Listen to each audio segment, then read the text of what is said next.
This is the El Paso Walmart shooting. On August 3rd, 2019, a gunman entered an El Paso Walmart, killing 23 people and injuring 23 more. This act of domestic terrorism has been described as the deadliest attack on Latinos in recent U.S. history. A 23rd victim died after spending 9 months in the hospital. The gunman entered the building at 10:40 a.m. carrying a semi-automatic rifle. 61-year-old Jorge Garcia was shot while raising funds for his granddaughter's soccer team. 90-year-old Luis Juarez was killed and his wife was injured. They had been married for 70 years. 15-year-old Javier Rodriguez, a student at Horizon High School, was shot and killed. 24-year-old Jordan Anchondo was killed while holding a 2-month-old son. A manifesto titled The Inconvenient Truth was published on 8chan 20 minutes before the shooting that revealed the man's name and gun he would use. The manifesto was anti-Hispanic and anti-immigration, promoting white nationalism and far-right ideologies. It also included language similar to what was used by President Donald Trump when he spoke about immigration. The gunman was later identified as 21-year-old Patrick Crucius. Patrick lived in Allen, Texas, 650 miles from El Paso. During his interrogation, Patrick said he was targeting Mexicans. February 6, 2020, Patrick was charged with 90 federal charges. This is my audition for True Crime TikTok because y'all need to hear about Susan Coonhausen.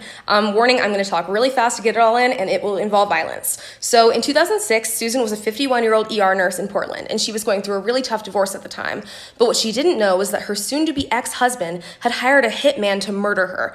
So on September 6, 2006, Susan came home from the ER, and she was ambushed by this hitman. And she not only managed to take his own weapon and use it against him, it was a hammer, but she also then subdued him by choking him. And as she was choking him, she gave him the option of calling him an ambulance only if he would tell her who hired him. But he didn't reply, so she killed him with her bare hands. And mind you, she was 5'4", and this was a professional murderer. And then she called 911 and literally pulled a real-life call an ambulance, but not for me. She was like, I don't need it, I'm fine, but he's dead. And then later on, she addressed her ex-husband in court saying, if I ever believe you deserve to be dead, I would have at least had the balls to kill you myself. Queen shit. Hi, I'm Cam, and this case is still unsolved. Jack the Ripper was an unidentified serial killer in London that brutally killed 5 women in 1888. He would quite literally rip them apart with a knife by slitting their throats and cutting out their internal organs. The title Jack the Ripper came about when someone claiming to be the serial killer sent a letter in October of that year. The paper is often referred to as the From Hell letter, because it arrived with a half of a preserved human kidney. The author of the letter claimed that he fried and ate the other half. The most shocking and disturbing murder of them all is Jack the Ripper's last victim, Mary Jane Kelly. Mary's body had been mutilated beyond recognition. Her throat was severed down to her spine, and she had basically been turned inside out. But instead of talking about it, let me just show you. All you have to do is click the link in my bio and download the app. With the Crime Door app, you can see Mary Kelly's crime scene and many others down to the very last detail. You can open other AR doors like John Benet Ramsey, John Lennon, and the Menendez murders. This is the hotel room where Mary Kelly was found. And I want to give a huge trigger warning because it's very graphic. And it's so detailed that I think it's way too graphic for TikTok.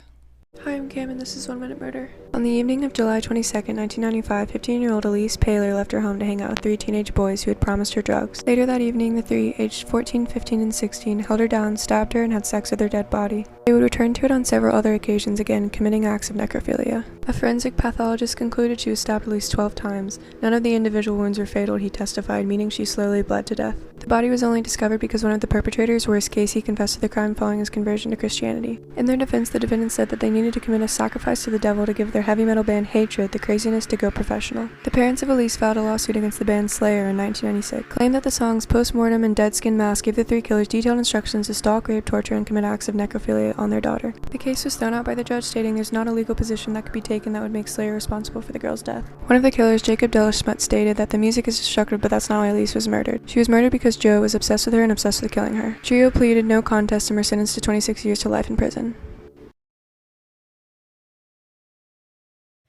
If you think your mother-in-law is bad, listen up because this one takes the cake. First of all, Elizabeth, who's known as Ma, had been married, they think 20 times. I don't know, maybe after time 10, that's like a red flag. Well, in 57, she moves in with her most favorite son, Frank. Now, she's a master manipulator, so when he tries to move out, she actually takes an overdose of sleeping pills to get him to stay. But to her probably shock and horror, he ends up falling in love with her nurse. So they end up getting married, but instead of moving in with his wife, he keeps living with his mom and visits his wife at her apartment. Ma keeps trying to break them up, and she goes so far as to actually hire a guy to pretend to be her son and goes to the court to get the marriage annulled. When that doesn't work, she hires 2 guys to kill his wife, and he actually defends her as her lawyer. Didn't work. She was found guilty. This is the Opelika Jane Doe. On January 28, 2012, her skeletal remains were found in a trailer park in Opelika. She was estimated to be between 3 and 7 years old at the time of her death, and she had appeared to be dead for 8 months to 2 years. A tip came through saying that the Jane Doe could have been this young girl who was at a Christian Bible camp. These pictures were taken in 2011. She appeared to have a deformity in her left eye, which you think would make her stand out a little bit, but nobody knows who this girl was. Out of all the people at this vacation Bible camp, nobody could identify this little girl. Investigators do believe that this is their Jane Doe. This case keeps getting pushed to the back every time a new case comes forward, and they're still trying to identify who this young girl is. So if anybody knows anything, please call the number on the screen.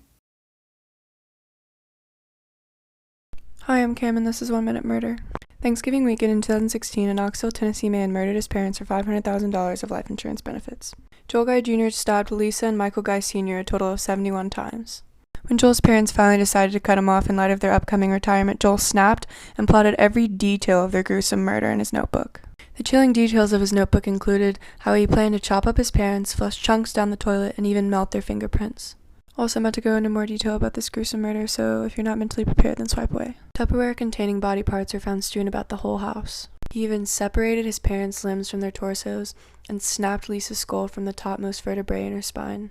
This is Joel's car, in which police found a meat grinder and a gasoline can. This is the crime scene photo from the pot Detective Jeremy McCord found Lisa's head. It was boiling on the stove while other parts were being soaked in acid. Joel Guy Jr. was found guilty of 2 counts of premeditated first-degree murder, 3 counts of felony murder, and 2 counts of abuse of a corpse. This guy's fucking scary looking. So this is her right here, right? Her name is Yuka Takaoka, and so, yes, she does have a TikTok account on here, basically, and last time she posted was 2019. I'm gonna leave this picture up because the other pictures are very graphic. If you want to look at them, go Google them. So what happened was she basically stalked this guy she liked, cut him open, and nearly killed him. Yes, he lived. This happened in July, summer of 2019, and she got off scot-free because she was cute. And yes, people do worship her, and I don't understand the reason why. And there's fan art like this that you can find by Googling her name. And it's very disturbing. Her videos are still up on her TikTok channel that you can go and see. I tagged her TikTok account in my last video. Like for part 2. Hi, you've made it to True Crime TikTok. You can keep scrolling or you can stay and listen to the story of a serial killer known as Peter Tobin, who is also suspected of being another killer named Bible John. This video contains graphic content, sexual assault, and murder. Peter Tobin was a problem child from a young age. He was in special schools for bad children. Before he was even 20, he got his first charges for forgery and burglary.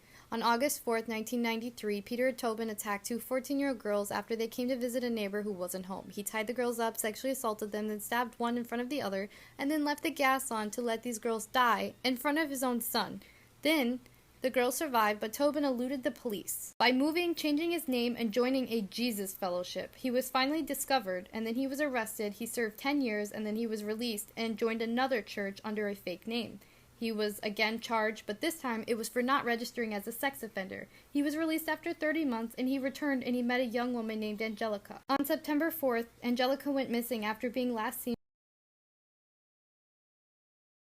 This is the La Bianca murder house in Los Feliz, Los Angeles, where Leno and Rosemary La Bianca were murdered by members of the Manson family on August 10th, 1969. For more murder houses, click the link in the account bio. I don't know how we got here, but it's been 4 years since Abby and Libby were murdered in Delphi, Indiana. They had a day off school, they went on a hike, and they crossed someone on a bridge who brutally took these young girls' lives. Before Libby was murdered, she actually took a video of this guy walking. You can hear him on the video saying, "Guys, down the hill." This is on the Indiana State Police's website, and because of this, they know what their killer looks like. This is their guy. We know what he looks like. He is young. He is probably familiar with the area. Show this to everyone you know. We have his face. We just don't have his name. We need everyone's help because it has been 4 years. I want this to be the last year. There is no reason in the world when we have this much information that it should go 5 years unsolved. Last Meal Monday, where every Monday I tell you what a killer on death row ate as their final meal. This week, we're going to talk about Ted Bundy.